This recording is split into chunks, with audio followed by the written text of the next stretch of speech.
What's up, everybody? Welcome back to Unparalleled Universe for another action figure review, and today we'll be taking a look at the brand new Mezco 112 Collective Previews exclusive X-Force Deadpool figure. Let's get right into the packaging here. You're able to see that you have the Deadpool logo in the center, then you have all kinds of necessary information in the corners like mezcotoys.com, says Marvel here at the bottom, 112 Collective on that side, and then it says Previews exclusive.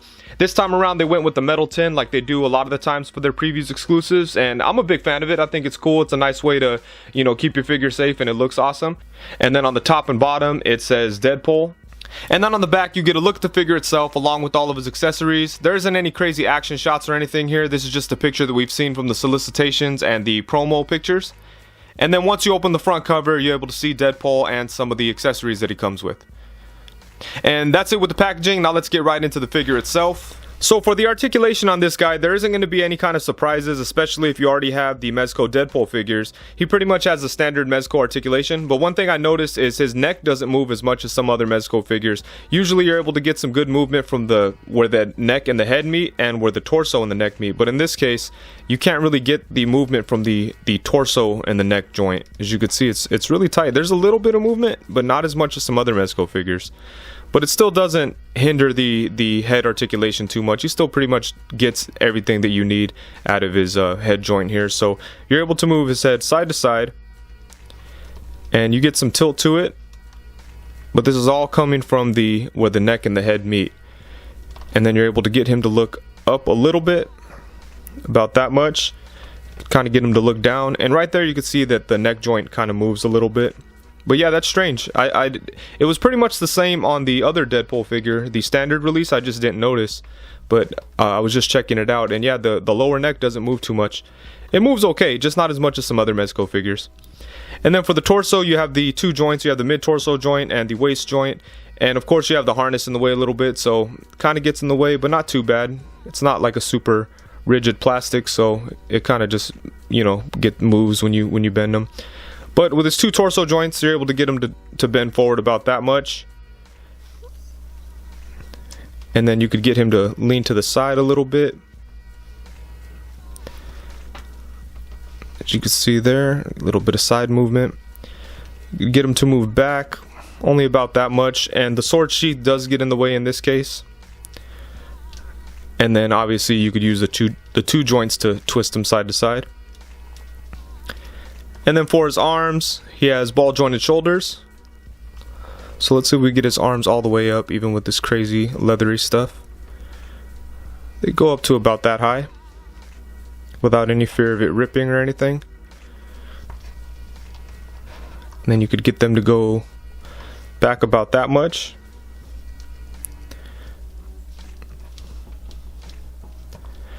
And he does still have the same kind of overlay stuff on him, so that kind of messes with the joint, especially in the shoulder area there. But you can get his arm to go out to the side. Then you have the upper bicep swivel. You have the double jointed elbows. You do have a swivel at the forearm, and then you have a hinge and swivel at the hand. And then for his legs, you could get him to do the splits pretty much. You could get them to go back only a little bit.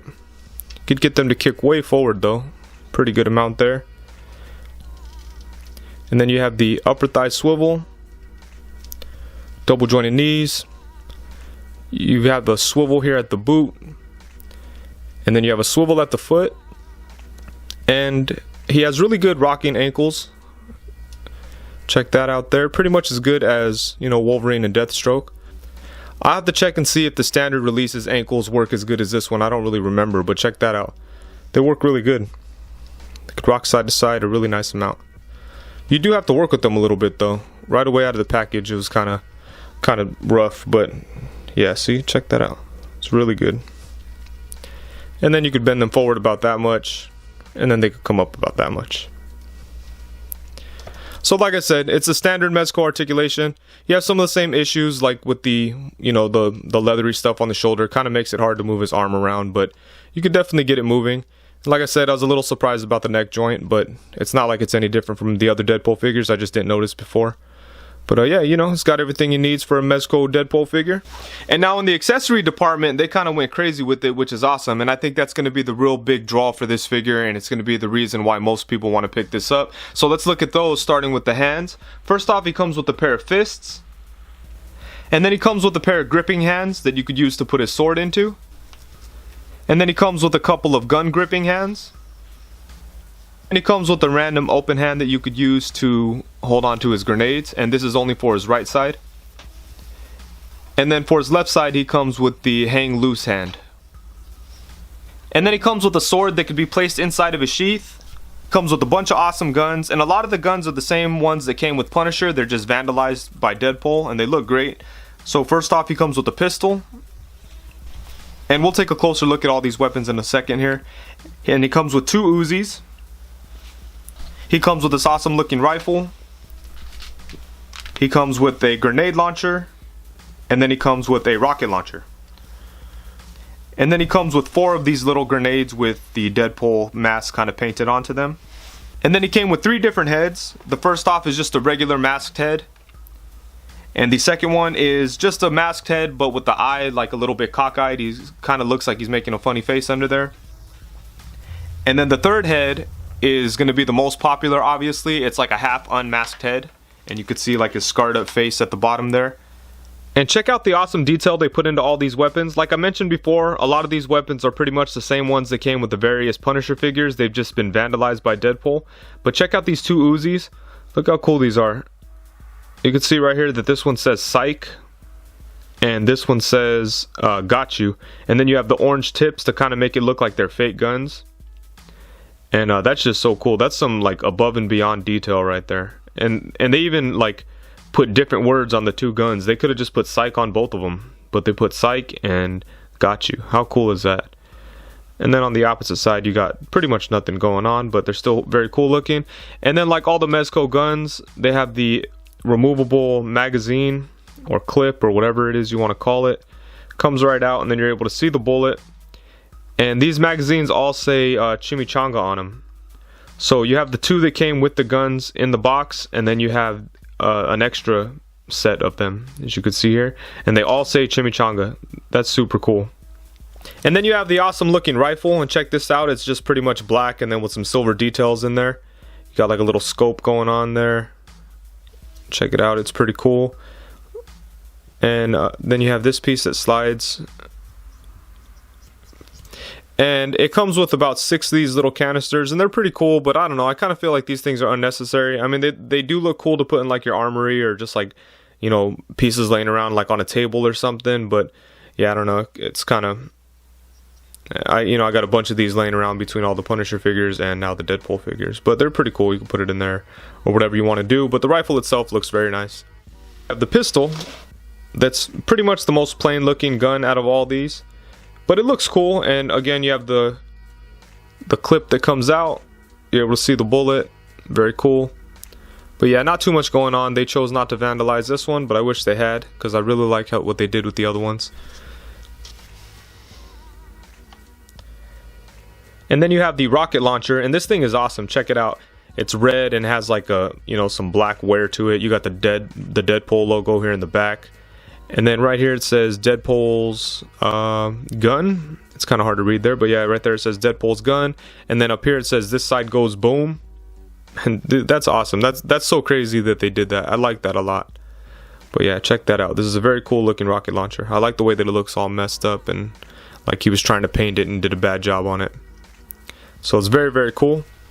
And then you have this grenade launcher, and this thing is very cool too, but for some reason this piece slides right off. It's a little frustrating when you're trying to get Deadpool to hold it, and I don't remember that being the case with the Punisher one, so that kind of sucks. But the gun itself is really cool. This back piece articulates, and then right here it says bye bye on this little revolving piece. Then up here you got a really nice looking smiley face, and then just in general all the detail looks really nice on this thing. And then this also comes with a bunch of these little grenade canister things, and you could kind of put them in there if you'd like. Again, that's really cool, but it kind of, I don't know, it feels unnecessary. I don't want to advocate like less accessories or whatever, but I could kind of live without these little things. And then as always, we have the awesome looking Mezco stand with the Deadpool logo in the center, and then you have the peg that he could stand on. or if you'd like, you could pop out the peg using the arm. And sometimes it's a little tight, but you just could force it in there, it'll pop out, as you could see there. Then you could stick the arm in there, and then there you go, you got an articulated arm that he could stand on. And here's a look at him on the stand with the peg, and then here's a look at him with the articulated arm. And now for a whole bunch of size comparisons, here he is next to Marvel Legends Black Panther and Marvel Legends Pizza Spider-Man. And then here he is next to Marvel Legends Bucky Cap and Reticle Deadpool. And then here he is next to Marvel Legends Phantom X, and we need a new Phantom X figure from somebody please, and Marvel Legends X-Force Wolverine. And then here he is next to Mezco Black Adam and Mezco Daredevil. Here he is alongside the Mezco Deathstroke and Mezco Punisher. And then here he is next to Mezco Tiger Stripe Wolverine and NECA Caesar. And man, having the three of these together, it's really hard for me to decide which one of these I like the most. I'd probably say that the X-Men version is gonna come in last place. He's my least favorite out of the three. But out of these two, it's really hard for me to decide. There's things I like more about each one of them. I really like the harness setup a lot more on the standard version of Deadpool, but you know, with that, it makes it harder to pose and display and stuff like that. And he's more free. He's got less straps and things going on, so he's a little bit easier to articulate and mess with. But he does look a little more plain because his strap is basically reused from this. It's pretty much, it is the exact same thing. It's just painted differently. And you know, so it looks a little more plain. But then on the other hand, with this harness setup, he doesn't have anything across the chest, and that was one of my gripes with the standard version, that the chest kind of looked plain, and then you don't really have that problem here. So that looks really cool. And then, you know, another thing, the accessories are different between the two figures. The standard version came with 2 swords, which is great. It came with 2 sheaths. The X-Force version only came with 1, but he came with an extra head and a bunch of guns, so I think he wins in the accessories department. And you know, just for me personally, the Uncanny X-Force version, or the Uncanny X-Force book from Rick Remender, and I think it was Jerome Opena, I'm not sure if I'm saying his name right, but that's one of my favorite X-Men stories, and I love Deadpool in there. I think that's like the best I've ever seen Deadpool written, and he just did some really cool things in there, and this figure just really reminds me of that. And if you're sensitive about spoilers, you might want to, you know, turn it off just for a few seconds here. But there was a part in that book where Deadpool had to feed pieces of his own skin to Archangel to keep him alive because he got sick or something crazy like that. And this figure just really reminds me of that, especially having this crazy, nasty looking face. It just, as soon as I saw this face and had this figure in hand, my mind immediately went to that point in that comic book, and that just really made me happy because I'm a huge fan of that comic book. So that might be swaying my decision when I say that I kind of like the X-Force one more.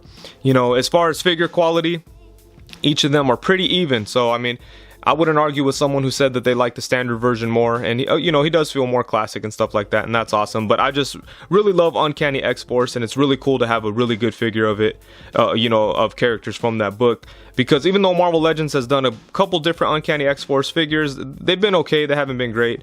So I'm very happy to have this Deadpool because, you know, like I said, I love that book, and it makes me think of that. So, but yeah, as far as figure quality, you know, you take your pick. I'm not going to argue with you. But both of them are awesome. All 3 of them are awesome. So I'm very happy to have all 3 of these. So as for the details on this figure, I think overall it looks pretty good. I do wish that there was like a black paint wash in here. I think it kind of looks a little plain on the harness. And the X looks a little bit messed up. I'm sure that it's supposed to be like that because Deadpool's crazy. But down here, this one looks pretty nice. And you know, then you just have like a black strap here for the belt. You know, there's not too much to it. I think they could have done some more with it. The sheath does look nice. It's all scratched up. It looks crazy. So that's really cool. You got some straps there. But again, it does kind of look a little plain right here. I wish they would have put a black wash. It would have looked really nice. And of course, you're always going to have the problem that when you're like posing them and messing with them and leave him in a certain pose for too long, you might get some creases in here. So I'm not really sure how to take care of that. Then down here at the bottom, you have some stitching that doesn't look as quite nice as it should, but right here it's an easy fix. Right here it kind of looks like some of the black stitching got into the gray. But again, you know, not a huge deal, just little things that I noticed when I was looking at the figure. There isn't too many snags or anything on the cloth. I did have one little piece here that stood out once I took them out of the box, but once I started messing with them and, you know, kind of, you know, trying to smooth this out, I didn't even notice it anymore. And I mean, I kind of just don't notice it unless I look for it at this point. But yeah, all the sculpted details where there is sculpt are really nice. You can see here on the boots, they look really good. They're all scratched up and messed up. And you could actually see a little bit of brown in there. I think that's pretty cool. Gives it like a dirty look. I kind of wish that they just went ahead and gave a dirty look overall, because he does look pretty clean. But I think it would have been cool just to make him kind of look dirty. And I'm kind of afraid to make him look dirty myself. If I had an extra, I'd probably go crazy with it and make him look a little bit more grimy, and it would kind of match a little bit better with the nasty scars on his face. But he does look a little clean. I do wish that he looked a little more grimy. Like it does on all the sculpted details look perfect, you know. They look all beat up and crazy. Then you got some sculpted details on the hands. Let me get the gun out of here for a second. All the hands have the same sculpted details. They look really good. Nothing too crazy, but they do look nice. And yeah, just overall, it's a really nice looking figure. But that's no surprise. I mean, all the stitching looks pretty good too. I mean, there isn't like a sagging crotch problem like we get with some Mezco figures. I think all the uniform fits tight onto them, so I'm very happy about that. So yeah, it looks very good. It looks very good. Not perfect. It could have, you know, it would have went a long way to put some black wash on this. But yeah, like I said, if I had an extra, that's kind of the kind of stuff I'd do. I'd add a black wash and then kind of make them look more grimy. But overall, I'm very happy with how this figure looks. But for the head sculpts, I'm very happy with them, especially with this half unmasked one. I love the way that the scars and stuff look on his chin. I was kind of iffy about the facial expression that he's making, but it's kind of grown on me. I think it looks kind of cool. Looks like he's going ooh, or, you know, it'd be cool if he had an index finger. You could kind of make him look like he's shushing somebody or something. Also kind of looks like he was trying to give someone a kiss or something crazy, you know. But yeah, it's really grown on me. It looks nice, and I really like the way that the mask is folded up over his nose, and I like how the red eyes kind of have like a reflective look. I don't want to say metallic, but they definitely shine. You could kind of see there. You could see like the light, you know, there's kind of a glare off of his eyes. I think that looks very cool. And the other head sculpts are nice too, as you could see here. But there's nothing new, nothing super special to talk about with these guys. They're very well done. I'm very happy with all three head sculpts. But we saw both of these head sculpts with the other Deadpool figures, and they do look cool. They got like the hood hanging off the back of the head, so that looks nice. And same thing here with the unmasked head. You have the hood hanging off the back, and you got some sculpted like line work going over his head, around the eyes, and same thing with the two of these. Both of these have the same kind of details. But yeah, I love this head sculpt, and chances are he's gonna keep this head on pretty much all the time. Probably gonna have him with this head and then holding the two Uzis, because those are my two favorite parts about this figure. But yeah, I love the head sculpt. So overall, I really love this figure. I think there are a few things that Mezco could have done a little bit better. Like, I think the harness could have been a little bit more detailed.